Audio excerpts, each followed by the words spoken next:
Salut mes petits chats, j'espère que vous allez bien. Je vous retrouve aujourd'hui pour une vidéo chronique spéciale BD manga album. Je commence avec le manga Perfect World écrit par Rie Haruga aux éditions Akata.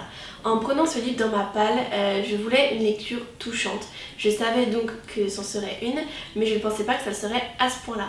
C'est vraiment une lecture qui m'a bouleversée, qui m'a retournée. J'y ai pensé plusieurs heures après avoir fini, plusieurs jours même après l'avoir terminé. J'ai aimé les personnages, je me suis surprise à être touchée par leur passé, angoissée par leur présent, anxieuse de leur futur. Je les ai vraiment accompagnés et rien qu'avec ce premier tome, rien que quand j'étais en train de lire, je l'avais pas encore terminé, j'avais déjà peur de ce qui allait leur arriver. Pour la petite histoire, nous rencontrons donc Itsuki qui a eu un accident après le lycée, qui se retrouve handicapée et en fauteuil roulant, et Kawana, une jeune femme qui était avec lui au lycée et qui le retrouve des années après lors d'un rendez-vous professionnel et qui se rend compte à cette occasion de l'état de santé de son ancien ami, et elle se rend également compte qu'elle a toujours des sentiments pour lui et que son handicap ne va pas du tout la freiner, bien au contraire. Je suis tombée amoureuse des dessins que j'ai trouvés très doux, très expressifs.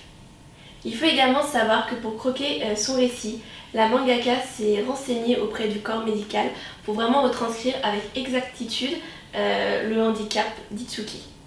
Ces dessins m'ont donc accompagnée de manière poétique dans une histoire puissante, bouleversante, et je me suis vraiment attachée aux personnages. Et c'est rigolo parce que je les apprécie beaucoup plus, ils m'ont beaucoup plus marqué que certains personnages que j'ai pourtant suivis sur des sagas de plusieurs milliers de pages. Et là, juste en un tome 1, un petit manga, je me suis vraiment attachée à eux. La plume est simple, directe, franche, réaliste. Elle m'a transportée aux côtés de nos deux héros qui n'ont pas choisi leur vie. J'ai ressenti la douleur d'Itsuki, notamment ses douleurs fantômes, les choix qu'il a dû faire pour protéger les gens qu'il aime. J'ai ressenti l'impuissance de Kawana qui est dans l'impossibilité d'aider son amie comme elle aurait aimé. À travers le handicap, il y a beaucoup de sujets qui sont abordés, notamment le regard des autres, le malaise, la pitié, voire le dégoût qu'inspirent les personnes handicapées aux autres personnes. Et j'ai vraiment ressenti les choses comme si c'était moi dans le fauteuil à la place d'Itsuki ou à la place de Kawana au bras d'Itsuki. J'ai vraiment ressenti ce regard des autres, vraiment. Le fait que la moindre petite chose soit un obstacle, comme par exemple une marche, où notre seul recours est de faire appel à la gentillesse des personnes qui nous entourent. Le handicap n'est pas seulement douloureux pour la personne qui en est victime, mais aussi pour l'entourage qui se sent impuissant, qui aimerait aider, mais qui ne peut pas non plus tout comprendre parce que ça s'apparente quand même d'une certaine manière à un autre monde. Rie Haruga a vraiment choisi un personnage qui se bat contre ses démons, qui ne se laisse pas abattre, qui continue le sport, qui réussit dans son travail, et son acharnement est vraiment représenté avec des dessins qui sont très très poignants. Perfect World se situe dans la catégorie des josei, c'est-à-dire qu'il s'adresse à un lectorat féminin adulte. Les intrigues y sont plus complexes que dans les shoujo, qui sont également destinés à un lectorat féminin, mais plus avec des intrigues un petit peu plus légères, un peu plus enfantins, un peu plus adolescents. Là, ce sont des sujets un petit peu plus durs, un petit peu plus complexes qui sont abordés. Après avoir remporté le tournoi Shoujo 2016, Perfect World est nominé au prix Konichi 2018 qui récompense les meilleures traductions de manga françaises. Il sera également adapté en 2018 en film live, donc c'est vraiment un manga qui rencontre un réel succès et que je ne peux que vous recommander. Ça a été un véritable coup de cœur, vraiment. Si ce livre n'en est pas un, je ne vois pas du tout lequel pourra l'être, donc je vous le conseille à 10 milliards de pourcents. Je poursuis avec la bande dessinée Sacha et Tom Cruise, tome 1 Les Vikings, collection Métamorphose aux éditions Soleil. Comme vous le savez sûrement maintenant, je suis une grande amoureuse de cette collection, et quand j'ai trouvé cette bande dessinée en librairie, je n'ai même pas pris la peine de lire le résumé, je l'ai feuilleté et je l'ai acheté. Nous faisons donc la rencontre de Sacha, qui est un petit garçon du genre sûr de lui, toujours à vouloir épater la galerie, et avec une mère antiquaire, ce n'est pas très compliqué de trouver de quoi impressionner ses camarades de classe. À son anniversaire, on lui offre Tom Cruise, un petit chihuahua trop mignon qui a juste des têtes épiques dans le livre, et je l'ai vraiment trouvé trop choupinou. Dès le début de ma lecture, j'ai trouvé le tout très entraînant, très dynamique. Le style de dessin est très léger, très aérien, avec des couleurs plutôt pastel. Concernant le concept de l'histoire, rien de très original, mais il permettra aux auteurs de pouvoir nous faire vivre beaucoup d'aventures, puisque nos deux héros ont la capacité d'être transportés dans d'autres endroits, à d'autres époques, Donc voilà, rien de très nouveau, de très inédit, mais du coup je pense que les autres tomes seront à chaque fois dans des endroits différents. Donc je pense qu'on a peu de chances de s'ennuyer avec un tel concept d'histoire. Nous avons également un système de fiches qui m'a beaucoup surprise et qui casse le déroulement du récit. Par exemple, cette fiche-là, Prends-en de la graine, où la mère de Sacha donne une leçon d'histoire par rapport à l'objet déclencheur du voyage. Et la fiche Einstein, cette fois-ci où Sacha explique une expérience que le lecteur peut reproduire chez lui et qui, lui, dans l'histoire, lui permet de sortir d'une situation difficile. Bref, un héros roi de la cour de récré, un chien qui vaut des tours rien que pour sa gueule, un concept déjà vu mais qui promet de belles aventures. J'ai vraiment hâte de voir ce que nous réservent les auteurs pour les prochains tomes. Je continue avec le magnifique album Urashima Taro au royaume des saisons perdues de Fusy Shoko et la Luciole sacrée aux éditions Nobinobi. La couverture est glacée, donc j'espère que ça ne reflètera pas trop à la caméra et que vous arriverez à voir. Mais les couleurs sont juste superbes, j'aime beaucoup l'ensemble des éléments.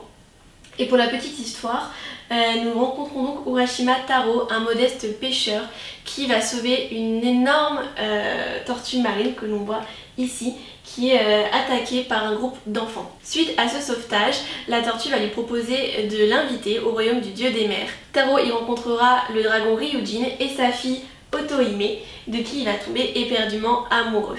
Les deux jeunes gens vont passer toute une semaine ensemble jusqu'à ce que le pêcheur se souvienne de sa famille et ressente beaucoup de mélancolie.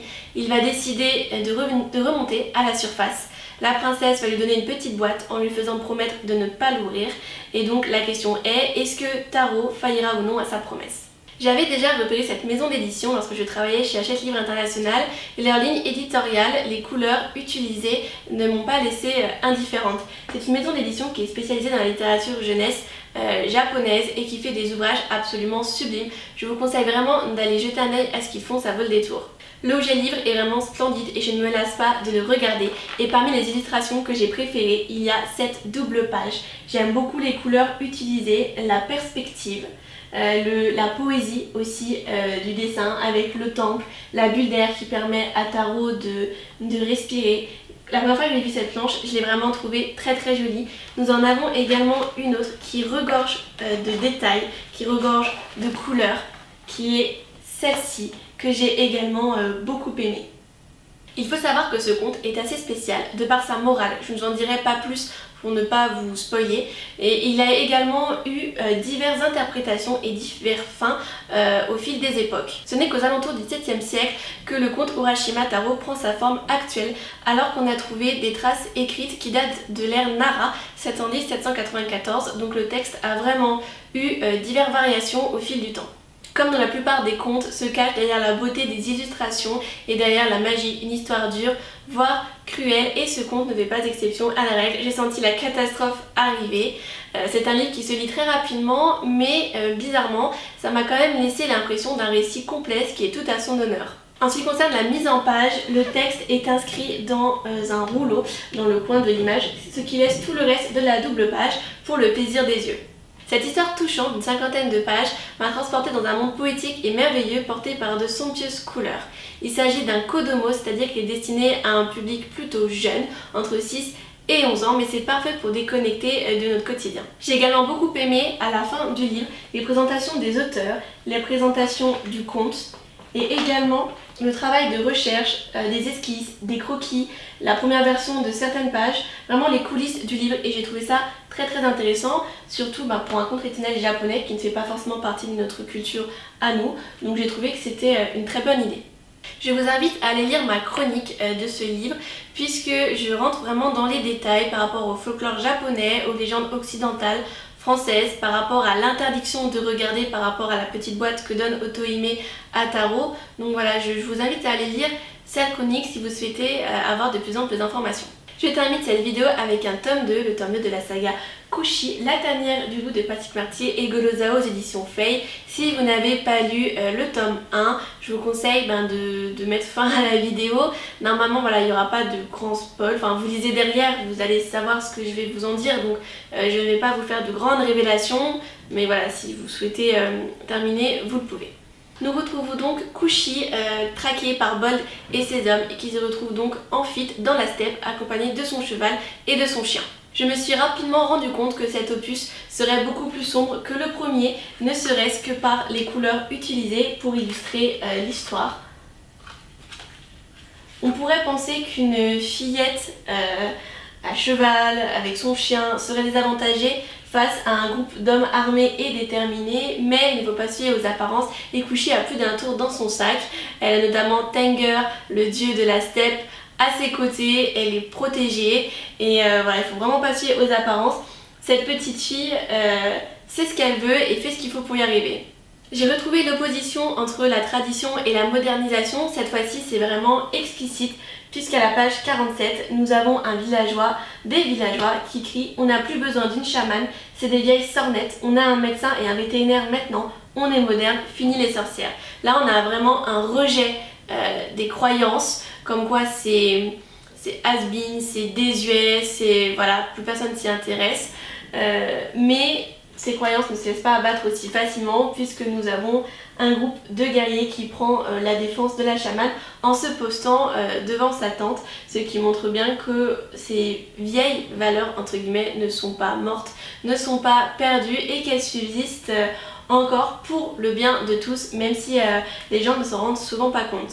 Ce qui est sûr, c'est que dans ce tome, Bold ne recule devant rien pour protéger son secret. Je vous confirme vraiment que ce livre est beaucoup plus sombre, un petit peu comme si la nature elle-même était indignée du comportement de Bold, soucieuse de la fuite de Kushi, comme si elle voulait la protéger et qu'elle se faisait du souci pour elle.